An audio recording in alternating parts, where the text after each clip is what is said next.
Setuju ya? Setuju ya? Setuju. Pemerintah? Sangat setuju. Oke, jadi 19 sampai 25 Oktober. Oke, kita sepakat ya? Oke. DPR dan pemerintah sepakat pendaftaran Capres tetap dimulai pada 19 hingga 25 Oktober 2023. Kesepakatan ini disampaikan dalam rapat dengar pendapat antara Komisi 2 DPR bersama KPU, Bawaslu, dan Dewan Kehormatan Penyelenggara Pemilu DKPP. Awalnya terdapat dua opsi waktu pendaftaran yang dibahas. Opsi pertama, pendaftaran Capres dimajukan ke tanggal 10 hingga 16 Oktober. Dan opsi kedua, pada jadwal semula, yakni 19 hingga 25 Oktober. Selain membahas jadwal pendaftaran Capres, Komisi 2 DPR RI bersama penyelenggara pemilu juga menggelar rapat guna membahas percepatan pilkada serentak. Menteri Dalam Negeri Tito Karnavian mengusulkan pilkada digelar pada September 2024 dari awalnya November 2024 atau lebih cepat 2 bulan yang tertuang dalam rancangan peraturan pemerintah pengganti Undang-Undang Pilkada 2024. Usulan ini disebut Tito demi mengantisipasi waktu rampungnya sengketa pemilu dan kekosongan pejabat daerah. Oktober itu kan ada pelantikan presiden ya. Terbaiknya adalah September. Itu saran kami. Nah, yang perlu kita waspadai, kalau September berarti lebih kurang Oktober, November 3 bulan. Maka itu sudah selesai. Sebagian besar sudah selesai. Pilkada di 552 daerah. Kurang satu, Jogja. 551 kan. Karena Jogja itu memang Sri Sultan dan Sri Pakualam. Nah, kalau sudah selesai berarti 1 Januari 2025 insya Allah sebagian besar sudah selesai, maka PJ yang masif sekali itu dapat dihindari. Kita menginginkan kepala daerahnya adalah yang definitif karena legitimate dan mewarnakan demokrasi, bukan yang ditunjuk seperti sekarang ini. Jadwal pendaftaran Capres dan Cawapres 2024 tertuang dalam PKPU tentang pencalonan peserta pemilihan umum Presiden dan Wakil Presiden. Rapat Komisi 2 DPR juga menyepakati 2 rancangan peraturan Bawaslu dan 2 rancangan peraturan DKPP. Tim Liputan, Kompas TV. Saudara, akhirnya DPR dan penyelenggara pemilu sepakat jadwal pendaftaran Capres dan Cawapres tetap pada tanggal semula, yakni 19 hingga 25 Oktober 2023. Nah, apa tanggapan KPU? Akankah mengganggu persiapan jelang pemilu? Lalu bagaimana dari segi aturan yang selalu diubah-ubah? Akankah ini mempengaruhi keyakinan masyarakat terhadap pemilu? Kami akan membahasnya bersama sejumlah narasumber. Ada Wakil Ketua Komisi 2 DPR RI, Saan Mustopa, dan juga anggota Dewan Pembina Perkumpulan untuk Pemilu dan Demokrasi Perludem, Titi Anggraini. Selamat pagi, Kang Saan, Mbak Titi. Selamat pagi, Mas Radi, Pak Saan. Ya, kita juga nanti akan mencoba terus menghubungi Komisioner KPU yang juga bisa menjelaskan perbincangan kita hari ini. Saya akan ke Kang Saan dulu yang ikut rapat sama KPU, katanya sampai larut malam nih, kayaknya masih ngantuk ya Kang. Ini akhirnya pendaftaran Capres disepakati kembali ke tanggal semula. Nah, Anda melihat Kang, kesiapannya sudah cukup belum untuk KPU nih? Karena pendek sekali sepertinya. Ya, kita tadi malam memang sudah menyepakati ya jadwal pendaftaran pasangan calon presiden wakil presiden itu tanggal 19 Oktober sampai 25 Oktober. Ini sebenarnya penyesuaian terhadap regulasi yang mengalami perubahan akibat dari Perpu Pemilu. Di mana ketika kita Perpu selain waktu itu menyepakati terkait dengan adanya daerah pemilihan baru dan alokasi kursi DPR bertambah, penyelenggara meminta untuk penetapan pasangan calon itu lebih cepat 15 hari sebelum masa kampanye. Yang sebelumnya 3 hari sebelum masa kampanye. Nah, ini karena masa kampanyenya pendek, mereka mengantisipasi terutama terkait dengan soal pengadaan logistik dan distribusi, khususnya terkait dengan soal kertas suara. Nah, yang menjadi concern ini penetapan pasangan calon presiden wakil presiden itu kan 13 November yang akan datang. Nah, 13 November sampai 25 Oktober ini adalah fase di mana KPU khususnya itu melakukan kegiatan-kegiatan yang sifatnya sangat teknis yang terkaitan dengan pasangan calon presiden wakil presiden. Misalnya terkait dengan soal verifikasi administratif, soal persyaratan, pemeriksaan kesehatan, melengkapi berkas-berkas yang kurang, atau pergantian pasangan calon presiden wakil presiden manakala ada yang tidak memenuhi syarat. Nah, kita minta agar KPU menghitung di fase ini. Nah, kalau memang fase ini menurut mereka waktunya sangat memadai untuk melakukan kegiatan-kegiatan yang sangat teknis, sebenarnya tidak ada persoalan antara tanggal 10 sampai tanggal 16 Oktober maupun 19 sampai 25 Oktober.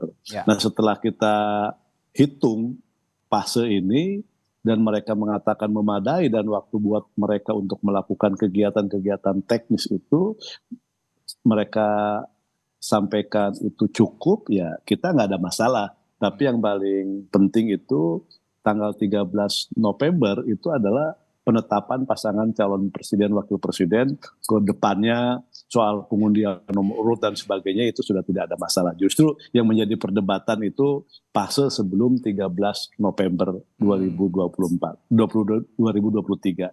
Oke, ya itu yang harus jadi catatan juga. Nanti mudah-mudahan KPU bisa segera menjawab tantangan ini begitu. Nah, ini sekarang kan kalau dilihat, Kang, peraturannya itu jadinya berubah-ubah gitu untuk tahapan, program tahapan dan jadwal pemilu. Dan ini sepertinya juga publik jadi agak bingung nih kapan yang benernya dan kapan yang harus saya ikuti yang benernya begitu. Apa strategi dari DPR dan juga bersama KPU tentunya nanti, atau ada usulan dari DPR kepada KPU agar masyarakat ini juga nggak bingung gitu, Kang, ke depannya untuk mengikuti tahapan pemilu? Memang ada fase ya ketika kita memberlakukan Perpu ya, dan Perpu itu disetujui menjadi undang-undang. Ketika ada pasal, khususnya pasal 276 yang berubah terkait dengan penetapan pasangan calon presiden, dan ini berkonsekuensi terhadap tahapan-tahapan sebelumnya. Jadi tahapan-tahapan sebelum tanggal 13 November itu tentu akan mengalami konsekuensinya, terutama terkait dengan soal pendaftaran calon pasangan presiden tadi. Nah, ini yang sebenarnya bukan hanya ke masyarakat, juga banyak para partai politik yang merasa kok ada perubahan. Padahal ini disetujui oleh semua partai politik melalui wakil-wakilnya, poksi-poksinya ada di Komisi 2. Artinya ketika kita menyampaikan pendapat persetujuan terhadap Perpu menjadi undang-undang, tidak ada satupun partai yang mengalami penolakan. Pemerintah, penyelenggara itu sepakat semua terkait dengan perubahan regulasi, terutama di pasal 276. Nah, cuman memang mungkin ini kurang tersosialisasi, jangankan ke masyarakat, di internal partainya pun mereka kayak kok berubah gitu kan. Ya itu Nah, makanya. ini sebenarnya mungkin juga jadi problem klasik kita ke depan terkait dengan soal tingkat awareness kita ya terhadap regulasi ketika ada perubahan yang memang kurang untuk mendapatkan sebuah perhatian. Nah, ini juga menjadi catatan ke depan lah kan gitu loh.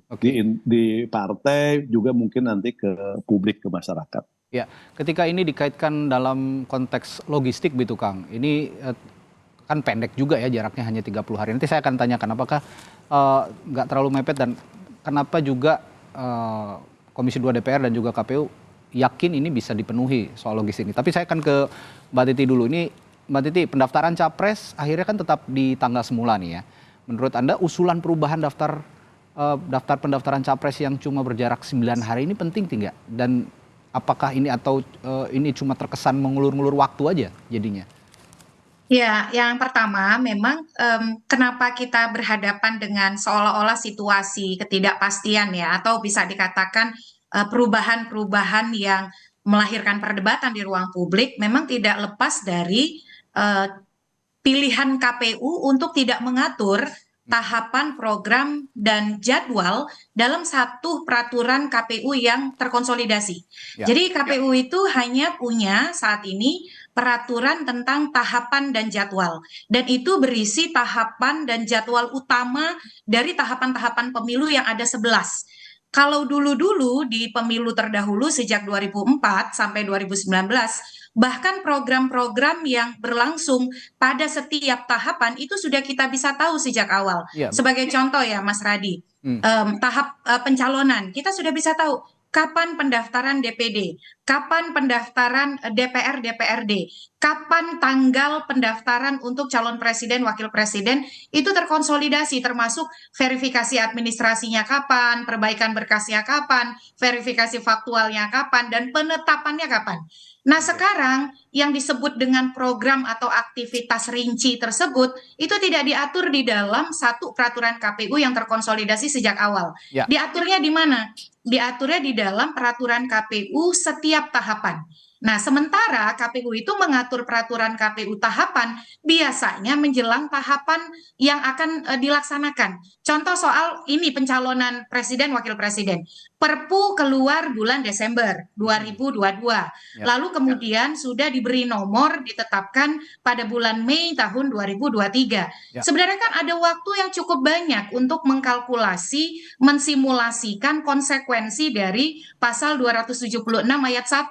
Sehingga kita ini dari awal tahu dan partai politik tahu, publik tahu. Oh, sebagai konsekuensi jeda yang lebih panjang antara DCT Pilpres dengan dimulainya masa kampanye yang 15 hari itu akan berdampak pada aktivitas pendaftaran yang lebih maju begitu.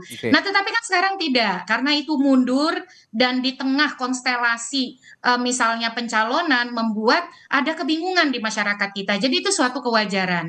Yang kedua adalah tantangan terbesar kita.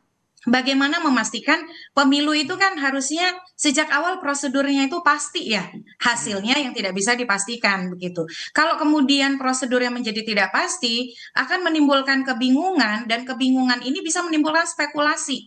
Yang kita khawatirkan adalah rumor atau kemudian hoax atau disinformasi yang terlibat di dalam isu itu. Akhirnya kemana-mana dan bisa mempengaruhi kredibilitas dan kepercayaan terhadap proses pemilu.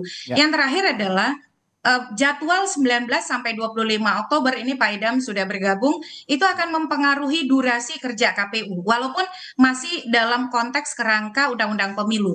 Tetapi kita berharap durasi yang kalau dibandingkan Pemilu 2019 antara pendaftaran, perbaikan berkas, lalu verifikasi administrasi, verifikasi faktual, itu tidak dianggap hanya sebagai formalitas. Karena durasinya pendek, jadi misalnya jangan sampai publik meragukan kecermatan, ketelitian, kesungguhan KPU di dalam melakukan tahapan-tahapan di dalam proses pencalonan tersebut. Karena sekali lagi kita penting untuk meyakinkan masyarakat siapa yang akan menjadi capres-cawapres itu sudah melalui proses pemenuhan persyaratan dengan betul-betul profesional dan berintegritas. Kira-kira begitu Mas Radi. Ini Komisioner KPU Idam Holik juga sudah bergabung bersama kita pagi hari ini. Selamat pagi Bung Idam. Selamat pagi Mas. Ya, Bung Idam, ini tadi ada kritik juga dari Mbak Titi. Katanya kan dengan waktu yang mepet ini jangan sampai persiapannya juga gerasa gerusu sehingga akhirnya dilihat oleh masyarakat juga seperti tidak siap, betul-betul tidak siap. Karena wajar saja masyarakat mempertanyakan kesiapan KPU karena anggaran yang dipakai juga besar dan ini juga berasal dari kami dari publik gitu ya, dari masyarakat. Nah, bagaimana Anda menjawab tantangan ini? Ini masyarakat semakin sadar bahwa kritik itu adalah bagian dari demokrasi dan masyarakat juga semakin paham mana yang baik dan mana yang tidak baik. Dalam proses demokrasi, deliberasi itu adalah hal yang biasa. Dan kalau menurut saya, hari ini masyarakat sudah mendapatkan kepastian ya. Dan dalam proses pengambilan keputusan di dalam negara demokrasi, lalu ada masukan, ada pendapat untuk mencari keputusan yang terbaik, itulah yang terbaik menurut saya. Ya, jadi kalau ada pemikiran bahwa masyarakat itu tidak percaya, masyarakat itu curiga, masyarakat ragu dan sebagainya, saya pikir itu tidak benar. Insya Allah masyarakat dapat memahami situasi ini dengan baik karena bagaimanapun juga KPU harus mengambil keputusan terbaik pihak dalam rangka bicara tentang kondusivitas dalam praktik demokrasi elektoral. Oke, Bung Idam, secara khusus untuk urusan logistik dengan waktu yang relatif singkat begitu ya, belum lagi ini sampai sekarang kalau calonnya Kang Saan, bakal calon presidennya kan sudah ada dan wakil presidennya sudah lengkap nih, tapi 2 lagi kan belum ada. Nah ini khusus untuk bakal capres, bakal cawapres dari Mas Ganjar dan Pak Prabowo ini belum ada. Nah waktunya singkat ditambah juga figur yang akan dicetak di surat suara ini belum ada. Bagaimana meyakinkan publik bahwa logistik ini juga bisa tepat waktu dan tepat sasaran begitu? Strateginya juga bagaimana? Dalam kami menyusun jadwal pencalonan Pilpres ini, kami tidak terpengaruh pada persoalan peta politik elektoral yang sedang dilakukan oleh partai ataupun gabungan partai. Dan berkenaan dengan jadwal ini, yang jelas ini dalam rangkaian pasal 226 ayat 4 Undang-Undang Nomor 7 Tahun 2017 dan pasal 276 ayat 1 Undang-Undang Nomor 7 Tahun 2003. Jadi tidak ada yang dilanggar dalam penentuan jadwal ini. Dan itulah kenapa penetapan pasangan calon presiden wakil presiden yang awalnya dari 25 November itu dimajukan ke tanggal 13 November itu memang pertimbangannya adalah pertimbangan teknis dalam rangka pencetakan, pendistribusian dan pengemasan logistik. Oke. Saya dengar juga strateginya adalah dengan membagi zonasi begitu ya untuk logistik ini. Bisa dijelaskan lebih rinci lagi nggak, Bung Idam? Soal berkaitan dengan proses produksi logistik yang waktunya singkat, maka KPU membagi zonasi ke beberapa zonasi dalam rangka memastikan logistik tepat waktu ya, di mana logistik proses distribusinya itu bisa sampai ke TPS sehingga tidak ada masalah. Baik. Kang Saan, Anda sebagai wakil rakyat juga tidak hanya bersiap lagi untuk pemilu, tapi juga harus mengawasi penyelenggara pemilu, terutama dalam mengawal proses pengadaan hingga ke pendistribusian logistik. Sejauh ini Anda melihat KPU siap untuk menyelenggarakan atau mengadakan logistik dan tepat waktu? Ya, kita kan berharap bahwa penyelenggara ini bukan hanya secara teknis siap ya, tapi pemilu itu kan bisa berjalan dengan baik, berkualitas. Itu ada beberapa faktor. Pertama, bagaimana pemilu itu dilakukan secara transparan, akuntabel, profesional, kan itu juga penting. Yang kedua, itu bisa dilakukan manakala para penyelenggaranya juga profesional, kredibel, dan berintegritas. Nah ini bisa memastikan. Nah sejauh yang saya amati misalnya selama berinteraksi dengan KPU dan juga memang tugas dari DPR khususnya Komisi 2 itu memastikan bahwa pemilu ini berjalan dengan baik. Makanya kenapa misalnya dalam setiap peraturan PKPU yang akan diterbitkan oleh KPU, Komisi 2 dalam rapat konsultasi itu selalu ingin detail terkait itu semua. Nah, karena kita ingin pastikan bahwa pemilu ini bisa berjalan dengan baik. Nah, sekarang sudah ada kepastian. Nah, bagaimana KPU bisa membuktikan bahwa dari interval waktu yang ada ini mereka bisa gunakan sebaik mungkin dan hasilnya semaksimal mungkin sehingga tidak ada kekeliruan karena ini waktunya memang sangat durasi waktu seperti Mbak Titi sampaikan 25 Oktober ke 13 November ini durasinya pendek di mana ada kegiatan-kegiatan yang sangat teknis itu terkaitan dengan pasangan calon. Nah, ini yang harus KPU benar-benar perhatikan, apalagi kalau calonnya daftar di injury time. Ini kan banyak yang misalnya dibuka tanggal 19, tapi dia daftarnya di tanggal 25, itu pun menjelang jam 00 misalnya. Ini juga harus KPU antisipasi terkait dengan kegiatan-kegiatan teknis tadi, verifikasinya, administrasi dan sebagainya. Karena kalau satu ada masalah, itu berimplikasi kepada yang lain otomatis. Ini berantai kan efeknya, betul. Dan ini akan mengganggu semua. Nah, Kang Saan, tadi malam juga saya simak ada 7 kesepakatan ya, 2 peraturan Bawaslu, 2 DKPP. Nah, tentang apa saja? Ini juga bukan hanya KPU tapi ada Bawaslu dan juga DKPP. Nah, ini bisa dijelaskan tentang apa saja dan apa yang perlu diperhatikan DPR? Lalu apa kelebihan dan adakah kekurangan dari aturan-aturan ini? Tapi jangan dijawab dulu, nanti setelah jeda di Sapa Indonesia Pagi kami akan segera kembali berdialog dengan sejumlah narasumber. Tetaplah bersama kami. Kembali di Sapa Indonesia Pagi, masih memperbincangkan soal kesiapan pemilu dari penyelenggara pemilu dan juga dari DPR dan juga pemerintah. Nah, tadi saya sebelum jeda menanyakan ke Wakil Ketua Komisi 2 DPR RI, Saan Mustafa, Kang Saan, tadi malam kan kabarnya ada 7 kesepakatan ya. Ada peraturan Bawaslu, DKPP. Nah, ini tentang apa saja dan apa yang perlu diperhatikan? Lalu juga apa kelebihan dan juga apakah ada kekurangan dari aturan itu? Menurut Anda bagaimana? Ya, terutama kita kemarin yang lebih banyak disoroti kan terkait dengan soal PKPU ya. Oke. Kalau di DKPP kan dua peraturannya kan internal semua. Yang kedua di Bawaslu juga kan terkait dengan Perbawaslu terkait dengan pengawasan terhadap PKPU kan gitu. Jadi justru ya induknya ini kan di PKPU. Nah, jadi karena PKPU itu menjadi hal yang penting yang terkait dengan turunan dari undang-undang, dia menjadi lebih teknis, maka kita bicara kemarin juga kemampuan teknis kepemiluan itu juga menjadi hal yang sangat penting. Misalnya kemarin tuh terkait dengan soal jadwal pencalonan, yang kedua pemungutan dan perhitungan suara. Nah, ada yang kemarin sempat menjadi fokus perhatian di rapat Komisi 2 KPU dan juga pemerintah terkait dengan soal panel ya. Oke. Panel perhitungan suara. Waktu itu KPU mengusulkan 2 panel. Ada panel penghitungan Pilpres dan DPD dan panel legislatif. Nah, ini sempat dikritisi. Apa yang disampaikan oleh KPU sebenarnya masuk akal juga bisa ini.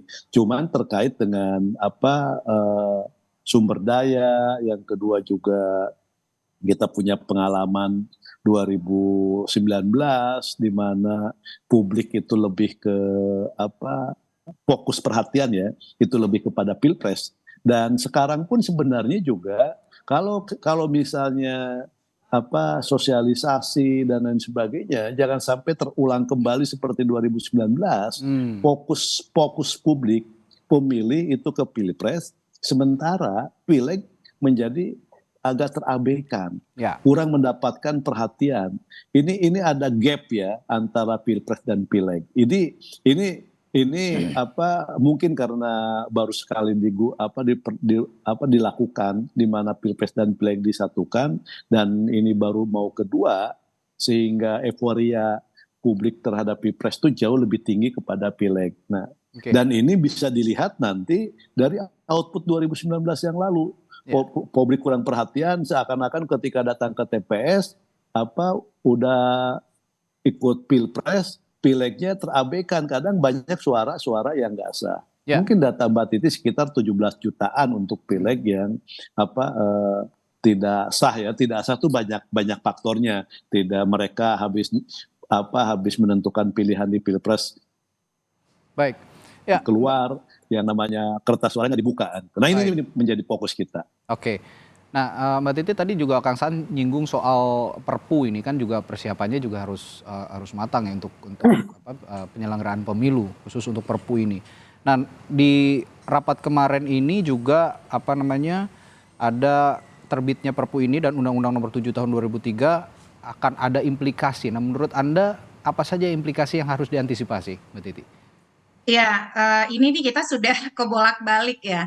Perpu itu kan peraturan pemerintah pengganti undang-undang untuk merespon situasi kegentingan yang memaksa begitu. Tetapi perpunya dikondisikan, dibahas bersama dengan Komisi 2 DPR. Ini agak susah nih kalau kita mengajar ke mahasiswa ya. Ini genting beneran atau genting bagaimana nih gitu ya. Karena buktinya pembahasan bersama dikondisikan, diwacanakan itu dilakukan begitu. Jadi Itu juga menjadi evaluasi mendasar ya terhadap Perpu yang semalam kita dengarkan pemaparan dari Menteri Dalam Negeri. Oke. Kalau saya sendiri terus terang tidak teryakinkan bahwa ada situasi kegentingan yang memaksa soal harus memajukan pilkada ke September dengan alasan agar menghindari penjabat dan seterusnya. Karena sebenarnya ada solusi tanpa harus kemudian memajukan, yaitu perpanjangan kepala daerah hasil pilkada 2020. Nah, tetapi oke lah, kita sekarang misalnya berhadapan dengan situasi bahwa Perpu akan terbit dan pilkada direncanakan dimajukan. Walaupun ada potensi tantangan baru, bisa saja Perpu itu nanti juga akan diuji ke Mahkamah Konstitusi dan kita akan berhadapan lagi dengan kepastian hukum begitu ya, kira-kira begitu. Tetapi dari sisi teknis, KPU itu akan berhadapan dengan agenda yang sangat padat.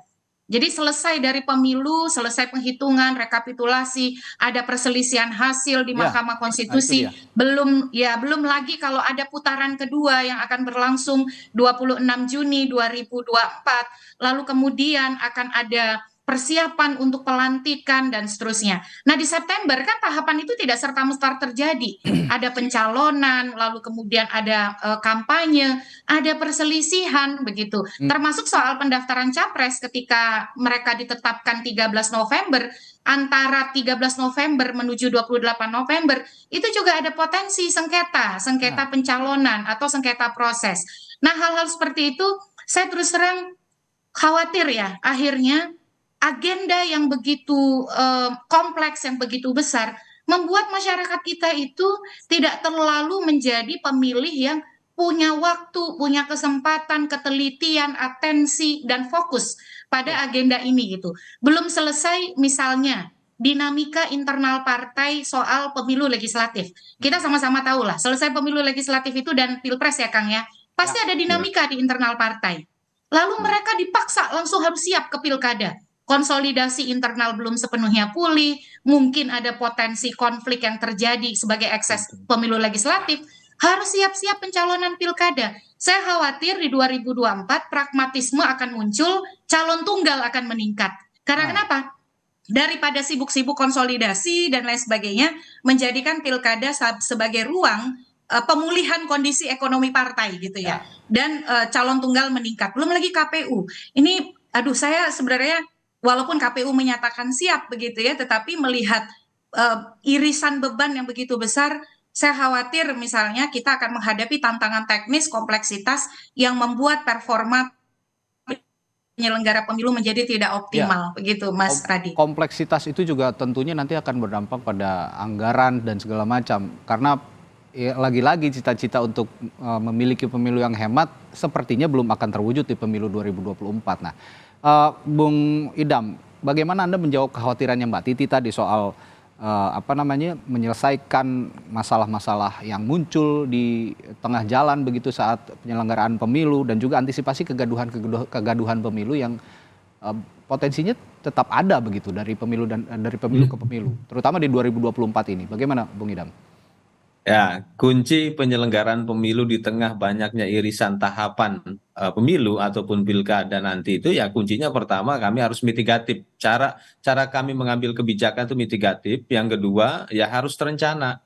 Ya, yang ketiga ya kami harus mengambil sebuah kebijakan yang inovatif ataupun kebijakan yang sekiranya dibutuhkan terobosan tanpa harus melanggar atau keluar dari kerangka hukum itu sendiri.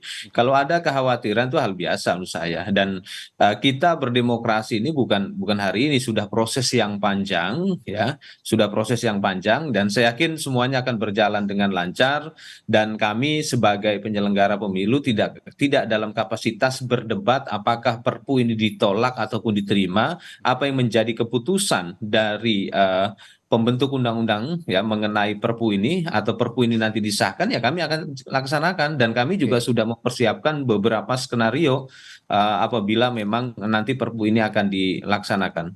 Ya, saya akan jelaskan sedikit. Perpu yang dimaksud ini adalah yang disahkan menjadi Undang-Undang Nomor 7 2003 ini mengatur masa kampanye yang dimulai 15 hari setelah penetapan pasangan capres-cawapres. Koreksi kalau saya salah Bapak-bapak ya. Nah, ini dengan waktu yang waktu yang cukup singkat begitu, KPU optimistis bisa mengatur semuanya.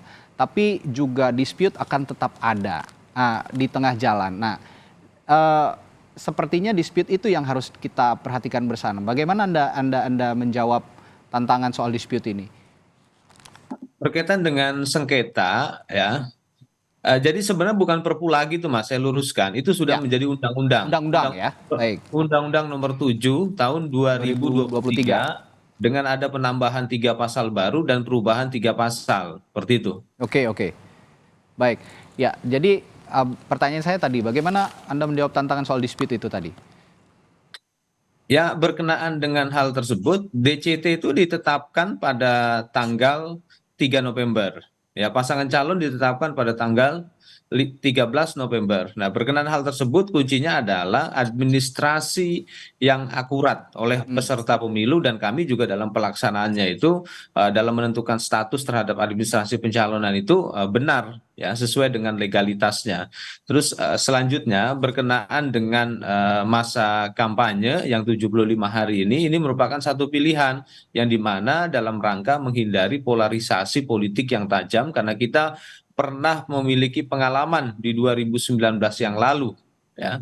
Oke. Ya, terus selanjutnya berkaitan dengan PHPU, ya kami berupaya bekerja secara profesional dalam rangka pemungutan dan penghitungan suara, sehingga PHPU di Mahkamah Konstitusi itu dapat ditekan jumlahnya. Oke. Nah, potensi perselisihan itu akan tetap ada, tapi KPU menyatakan siap. Nah, dari wakil rakyat dan juga politisi, Kang Saan, Anda di Partai Nasdem juga pasti saya yakin sudah menyiapkan ya strategi-strategi politik khusus untuk menghadapi pemilu 2024 nanti. Tapi perselisihan itu akan tetap ada menurut Anda, Kang Saan? Ya, ruang-ruang untuk itu kan selalu ada ya. Apalagi dalam konteks pemilu kita ya. Kita pengalaman 2014, 2019 juga kan masuk di Mahkamah Konstitusi. Ya. Bahkan justru level kompetisi atau pertarungannya beralih kan di Mahkamah Konstitusi, dan itu menjadi pusat perhatian juga. Orang emang kan ada dua sebenarnya PHPU, Pilpres dan Pileg. Ya. Nah, justru ketika ada perselisihan hasil pemilu yang terkait dengan Pilpres, itu yang mendapatkan perhatian yang luar biasa. Oke. Yang Pilegnya PHPU-nya itu kan bahkan orang agak kurang peduli lagi kan gitu loh kan. Ya, karena sudah terlalu banyak juga itu kan. Terlalu banyak kan. Sehingga yang PHPU Pilpres itu hampir semua media juga kadang menayangkan secara langsung mau ke Pilpres. Nah, karena kemarin juga kan tidak ada yang mempersoalkan terkait dengan mempercepat DCT. Ya. Padahal ini butuhkan minta waktu 25 hari lebih cepat kan ketimbang Pilpres. Tapi penetapan DCT 20 hari lebih cepat itu tidak ada satupun yang mengomentari. Bahkan ya saya nggak mendengar sama sekali tuh orang mempersoalkan kenapa DCT kok maju 25 hari tanggal 3 Oktober gitu kan gitu. Justru orang meributkan padahal ini jauh lebih rumit loh. Pemilu legislatif itu jauh lebih rumit. Ya. Untuk percetakan kertas suaranya juga kan nggak bisa dilakukan secara nasional. Dia harus lebih detail kan itu, dapil per dapil, ada 84 dapil nyetak suaranya, ada sekian ribu untuk dapil provinsi, ada sekian belas ribu mungkin untuk dapil kabupaten kota, tapi nggak ada. Nah, justru ketika jadwal pilpresnya yang waktu itu belum ada kepastian, itu menjadi sorotan. Nah, betapa memang lokus perhatian terutama aura politiknya ya, nuansa politik di Pilpres itu menjadi luar biasa. Soal daftar calon saja itu ke publiknya itu kan menjadi perdebatan yang berhari-hari kan gitu loh. Ya. Berminggu-minggu. Nah, ini hanya urusan soal kapan mereka mau daftar kan gitu. Nah, jadi akhirnya nariknya kan kadang jauh juga ke politik. Ya. Nah, ini yang harus menjadi kehati-hatian penyelenggara. Khususnya KPU. Jadi kehati-hatian ini menjadi sangat penting. Kehati-hatian, ketelitian Dan di sini juga mempertegas soal integritas dan kredibilitas. Ya. Jadi jangan sampai ada isu misalnya, kenapa tanggal 19? Jauh sebelum itu KPU-nya ditelepon oleh para elit partai katanya kan itu kan, supaya jangan tanggal 10, 19 aja karena masih ada yang belum siap misalnya kan itu, untuk belum siap tuh belum lengkap. Baik. Udah punya calon presiden tapi belum punya calon wakilnya kan itu kan, masih nyari-nyari. Nah, ini kalau misalnya kitanya enggak, integritas dan kredibilitasnya ini enggak bisa dipertaruhkan, ini justru nanti akan menjadi sumber problem lagi. Jadi kepercayaan ini akan berpengaruh terhadap tingkat kepercayaan penyelenggara khususnya KPU. Jangan sampai terulang di 2014 dan 2019 apa yang diputuskan oleh KPU itu selalu diopinikan keberpihakan kan itu loh. Nah, ini hal-hal yang menurut saya penting lah. Komisi 2 hanya bisa DPR menjaga dan meyakinkan tentang ini semua. Baik, ini juga menarik dari Kang Saan tadi. Sekarang kita meributkannya pilpres begitu, tapi pileknya juga nggak diperhatikan soal penetapan DCT tadi yang seharusnya dimajukan. Ini juga saya akan tanyakan terakhir kali di Sapa Indonesia Pagi ke Pak Idam, ke Bung Idam, bagaimana soal kerumitan pileg ini, karena kan yang dicetak juga soal logistik ya, terutama ini bukan hanya DPR RI tapi ada DPRD kabupaten kota, provinsi, belum lagi DPD. Bagaimana Bung Idam? Bicara tentang kompleksitas penyelenggaraan pemilu di Indonesia, ya, media internasional pun melabeli penyelenggaraan pemilu dengan kompleksitas yang paling rumit, Mas. Ya. Paling kompleks penyelenggaraan pemilu di Indonesia ini. Dan tentunya kami sebagai penyelenggara pemilu bagaimana memastikan seluruh peraturan perundang-undangan pemilu itu terlaksanakan dengan baik. Itulah yang dimaksud dengan integritas elektoral. Oke. Baik, jadi stick ke rules gitu ya, stick to the rules, ke aturan itu juga diyakini KPU jadinya tidak akan meleset dari semuanya begitu. Nah, terakhir juga ke Mbak Titi, ini kan sudah terlanjur sudah ditetapkan lah ya semuanya dengan aturan-aturan yang sudah ada, meskipun masih berubah-ubah, tapi ya kita mau nggak mau sebagai pemilih, sebagai rakyat dipaksa untuk bisa benar-benar mengikuti apa yang sudah ditetapkan oleh penyelenggara pemilu dan juga pemerintah. Terakhir ke Mbak Titi, pesan-pesan Anda untuk penyelenggara pemilu saat ini untuk bisa menyelenggarakan pemilu dengan baik, dengan jujur dan adil begitu. Bagaimana Mbak Titi?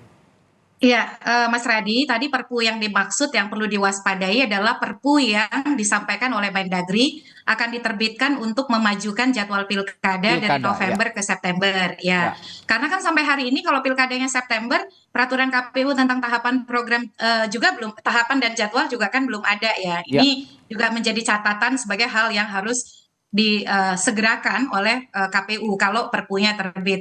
Nah, yang kedua begini Mas Radi, penyelenggara pemilu pun bisa tergelincir. Terlepas misalnya bahwa kita berharap penyelenggara pemilu kita berkomitmen penuh pada integritas dan etika sebagai penyelenggara. Tapi karena penyelenggara pemilu bisa tergelincir dan kita punya pengalaman soal itu, maka masyarakat memang harus mengawasi. Ada hal-hal yang bisa kita lakukan. Ketika sebuah regulasi terbit, kita harus memastikan regulasi itu konstitusional, tidak melawan hukum. Kalau iya, maka jangan ragu untuk mengambil upaya hukum, ada judicial review yang bisa kita lakukan ke Mahkamah Agung kalau itu peraturan KPU, ke Mahkamah Konstitusi kalau itu undang-undang. Dan partisipasi kita dimulai dari sana.